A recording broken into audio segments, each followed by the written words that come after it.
Positive thoughts versus negative thoughts.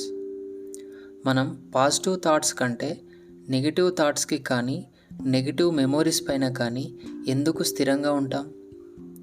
ఎవరైనా మనల్ని విమర్శించినప్పుడు, మనల్ని పొగిడినప్పటికంటే విమర్శించిందే మన మెమోరీస్లో స్ట్రాంగ్గా గుర్తుండిపోతుంది.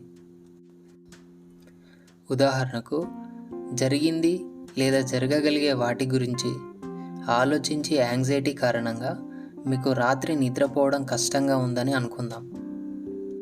మీ మైండ్లో గందరగోళం, బాధతో కూడిన తీవ్ర తుఫానుతో వచ్చే అలల్లా మీ ఆలోచనలు వస్తున్నాయనుకుందాం. ఈ ఆలోచనల ఫలితంగా భవిష్యత్తులో జరగగలిగే ప్రతి పాజిబుల్ బాధని, డిజాస్టర్ని మీరు ఆలోచిస్తూ అవి ఇప్పటికే మీకు జరుగుతున్నట్లు మీరు ఊహించుకుంటున్నారు. కానీ నిజానికి మిమ్మల్ని మీరు బయట నుంచి చూసుకోగలిగితే మీరు ఒక నిశ్శబ్దమైన చీకటి గదిలో పడి ఉన్న ఒక వ్యక్తి మాత్రమే. ప్రస్తుత క్షణంలో జరుగుతున్నది అంతే.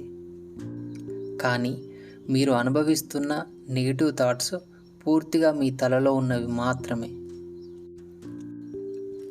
కాబట్టి మిమ్మల్ని మీరు నెగిటివ్ థాట్స్లోకి తీసుకెళ్లకుండా పాజిటివ్ థాట్స్ని కూడా గుర్తు తెచ్చుకోవడానికి ప్రయత్నించండి. ఎప్పుడూ ఏవో థాట్స్లో గడపడం కాకుండా ప్రస్తుతం వాస్తవంగా ఏం జరుగుతుందో గ్రహించండి.